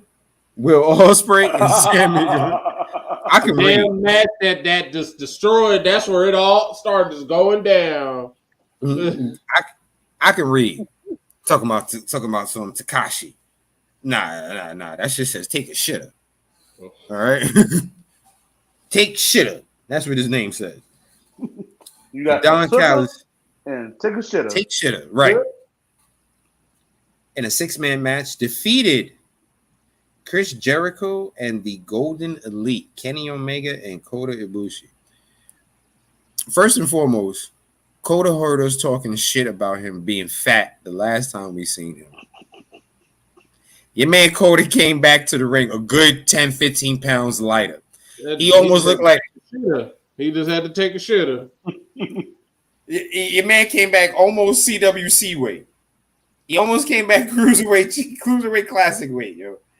Almost there. A couple of pounds heavier. Well, just like Buddy was a cruiserweight. Right. Yeah, both of them motherfuckers was 6'4", 240 pounds. Talking about red cruiserweight. Okay. Yeah, okay, Ibushi. You want me to believe you are 199? Sure. I'm a super cruiserweight. No, you just fat. Nigga, you a middleweight. Right. Just shut up. But they are really pushing Take a Shitter as the next big thing. Yeah, they really are. They are really pushing that. They are really pushing Take a Shit as the next big thing because this match was like the second or third win that he has over Omega. They need to be putting him in that international title picture. Don Callis is slowly but surely building his team and family. because this week, Yeah, that cable is low key becoming legit now. I wasn't taking it seriously, but damn. This week on Dynamite, he pretty much let it be known that Aussie Open is going to be part of the Callis family. And then Powerhouse. Yeah. First and foremost, I'm always glad to see Powerhouse, but Powerhouse Hobb, brother to brother, man to man. If I ever catch you in the streets with a pair of fucking burgundy Tims, the hell is wrong with you? Ew.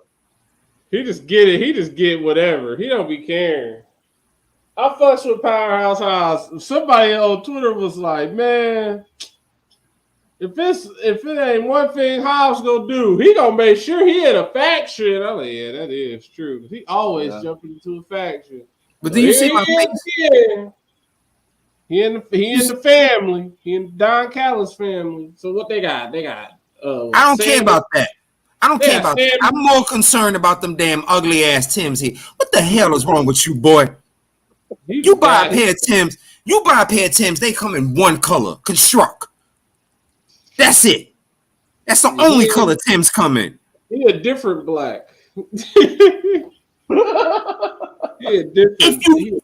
The only reason you even get black Tims is because you have a security job and you need to wear black footwear. That's the only reason you get black Tims. Fiber Tims, those was hard. I love those. I don't got them no more.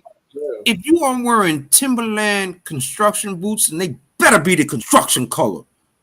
Don't ever come out there with no damn burgundy maroon Tim. What the hell is wrong with you, Hobbs? I don't care how much you wear. It better be a collab that's worth a damn. It better be like, ladies and gentlemen, this is coming from someone who is from the homeland of the Tim. Right. Ever come outside with them on like that, yo? I was saying, if you got on a different color, it got to be a collab that's like, it better be like Timberland Louis. Yeah, Matt, you took the exact name out my mouth. If that shit don't have Louis Vuitton somewhere on it, it better only be the construct color. Unless you're getting a pair unless you're getting a pair of field Tims like the beef and broccolis or something like that, those can be a different color. But the actual construct Tims, they better be construction color. They better be. You are only allowed black Tims if you work a security job and need to have black footwear. That's it. Because black Tims get ashy immediately.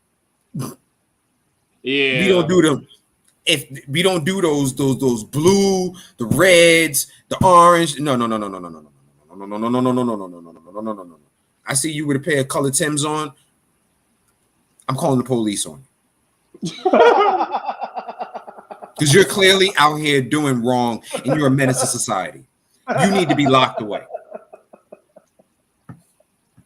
You are clearly out here doing wrong. I feel like, anyway, the construct, that color is just universally accepted. It's like, regardless of what you're wearing, if you see that below, like you see that on their feet, you ain't gonna be like, ugh, why they wearing that? You're gonna be like, that's the color of boot. Right. Only thing you're gonna say is, right. Only thing you're gonna say is, oh, he got on the Chris Tims, or right. He need to clean his Tims. That's the only thing you're gonna say. You ain't gonna say nothing else about it. Like if you see they wet, it goes for every outfit out there. If you see they wet, you like, dang, it's still snowing. Like, yeah, that stuff getting wet out there. It's starting to melt. You see them with. You look down their feet, you see a different color because we're universally, all of us as human, we're used to that brown. So when we look down and don't see that, we're all going to be like, "That's nasty." We instantly do that, like, ew. Hey, why you got all red? Why are you?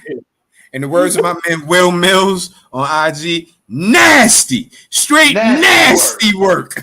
Yo, nasty. Because it's like if it ain't that or black, then you're just like. And like I said, you can only rock the black if you got a security job. But let's get on to our next matchup. Next matchup. Oh, thought you was getting a bathroom break? Ha. Guess again, folks. Here's another 20-minute banger for you. They peed on themselves. Bro. AEW gave you over 80 minutes of wrestling. The last 4 matches is over 80 minutes. Oh yeah, they definitely. If they did, they better went to the bathroom or they just doo-doo this. If you didn't hit that bathroom on that Ricky Starks match, you were fucked till the end. Yeah, because you're gonna be looking like Ricky. You're gonna have pissy draws or mud butt. Right. You're gonna be holding your stomach like. Next matchup, after, mind you, the Don Callis versus Jericho Golden Elite matchup was 22 minutes and 35 seconds. Good Your God. Next matchup was 20 minutes and 25 seconds. FTR defeated Aussie Open for the AEW World Tag Team Championship. Great match. Folks, if you do not know who Aussie Open is, you need to go find out immediately. I have had the pleasure of actually seeing these gentlemen live, and I'm going to tell you something that people don't realize. Kyle Fletcher's skinny ass is tall as he's like 6'5", bro. Right. Like 6'5", 6'6". That man is tall as shit, okay? And Mark Davis looks like Ray Lewis in a damn wrestling ring. Okay, Mark Davis is at least 275, 280, and like 6'3". All right, at least. Aussie Open, they are not small dudes. Please don't think that they are. And not for nothing, I can't wait till they break up and Kyle Fletcher goes on his own and becomes a superstar. Mm-hmm. That kid is ready. That kid is ready. And like I said, FTR defeated them for the championship. And folks, if you thought she was getting at least a break, well, here comes your last match of the night with 25 minutes and 25 seconds. So, folks, you went 22:45, 22:35. 2025 and now 25:25. Your bladder and asshole done exploded. You have officially pissed and shitted on yourself. You are dead. Exactly.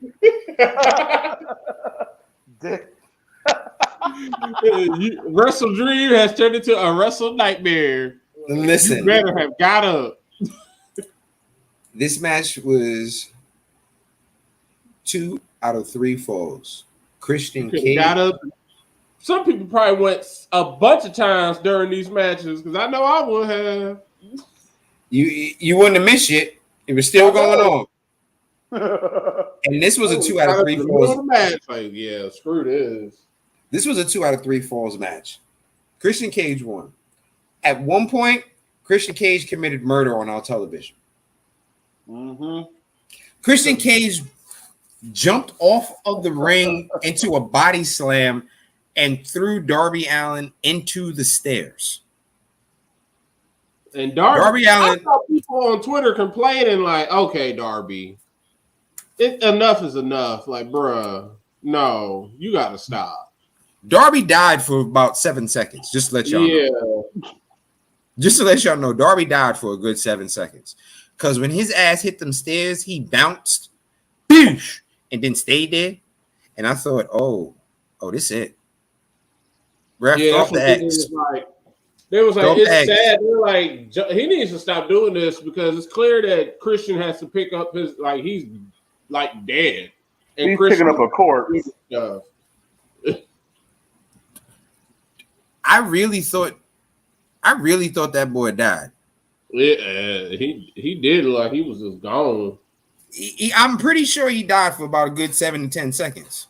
I'm pretty sure he hit us with a Ric Flair. Remember how Rick died trying to get in the ring and out the ring that time? I'm pretty sure Darby hit us with a flip. Dude, that whole last match was Rick passed out. Like I'm almost positive Darby hit us with a flare this match. Darby definitely died. But as I said, Christian Cage won. And at the end of WrestleDream, who made their appearance? You think you know him. On this day, Right. I see Rated R superstar Adam Copeland, baby. AEW, All Elite Adams. They got too many damn Adams. Adam Cole, Adam Page, Adam Copeland. Like that's how all your big stars name Adam. Right. And you let these fools use their real name, so we gotta call them all Adam. Right. That's why WWE did what they Adam did. Cole's real name ain't even Adam Cole. His name is Austin Jenkins or something. Right. Yeah. We already know AJ. And his Right. name ain't, he's Alan Jones. And first of all, Alex Jenkins. Yeah. Yuck. Yeah. Yeah. Hangman Adam Page. Hangman. Then you got Adam Cole.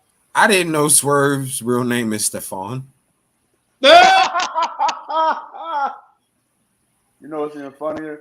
One of my boys' names is Alex Jenkins, but his name ain't. You good, bro? Stefan Strickland. Yeah, Swerve. Stick with Swerve. Strickland. Stefan Strickland. Nah. Shane, Stefan. Austin Kirk Jenkins, aka Adam Jenkins. Yeah. Austin Jenkins, aka Adam Cole, baby. Austin Kirk. Too many syllables. First off, you know he was named after Kirk Cameron. He's only 34 years old. Right. You know his parents named him after Kirk Cameron. Terrible. He was named after grown kids. Show me that smile. Oh, there's no more. Folks, if you didn't know, we watch a lot of television and we know some songs. If y'all don't know Hurricane's theme song, then you wasn't born yet. I know I was around for that good old syndication of Growing Pains when Kirk Cameron and that crappy ass leather jacket was the hotness in the 80s and 90s. I have one. Shut up, Matt. Now Cameron, everybody now he became all crazy and with the Left Behind series. But we love his sister. We all love Candace Cameron. Right. Yeah. That is true. Seinfeld's real name is Jerome. Hold on. What?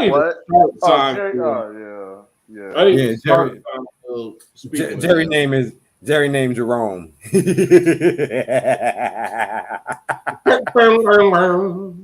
What's the deal with Jerome? Your name.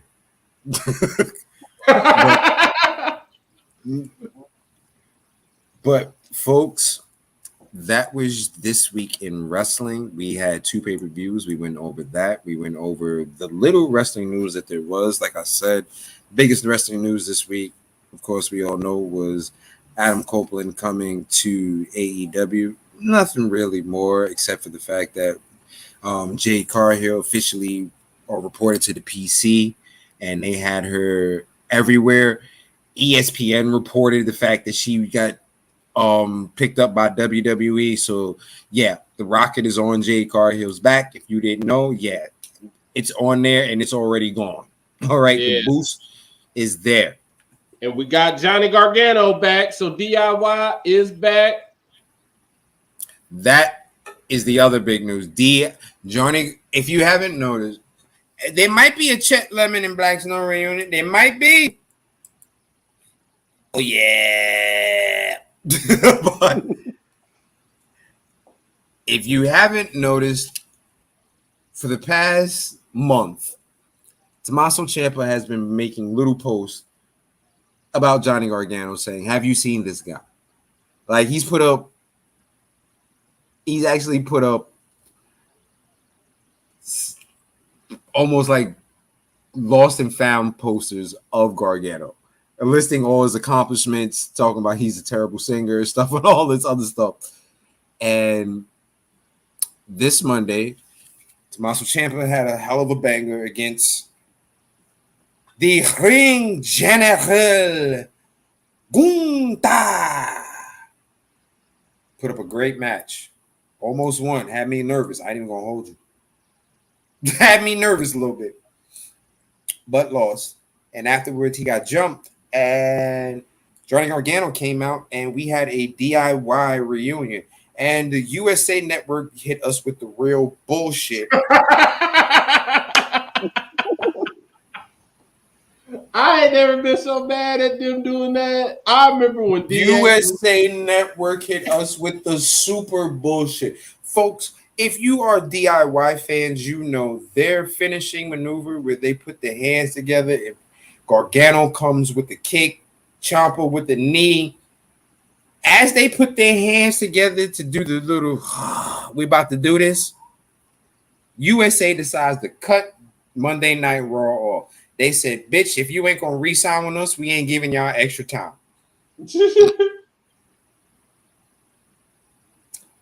Right in the middle of that move, the move that all DIY fans have been looking forward to seeing for God knows how long. USA said, yeah. F y'all dreams. Right.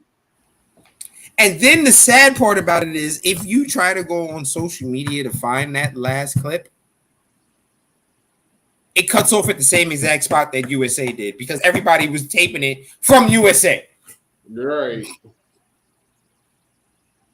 Everybody was getting their clip from USA. So it cut off at the same exact time. Kevin Nash just signed a new deal. Oh, shit. Yeah. He said we don't know what type of deal it is. We don't know if it's probably not for wrestling. It's probably just like a Legends deal. Just so they can use, so he can get more trademark, get more checks in the mail. That's how we feel about that. That's how we feel about that. You know what? After the loss of his son, I'm glad they did give him a new deal so that way he can have something to do.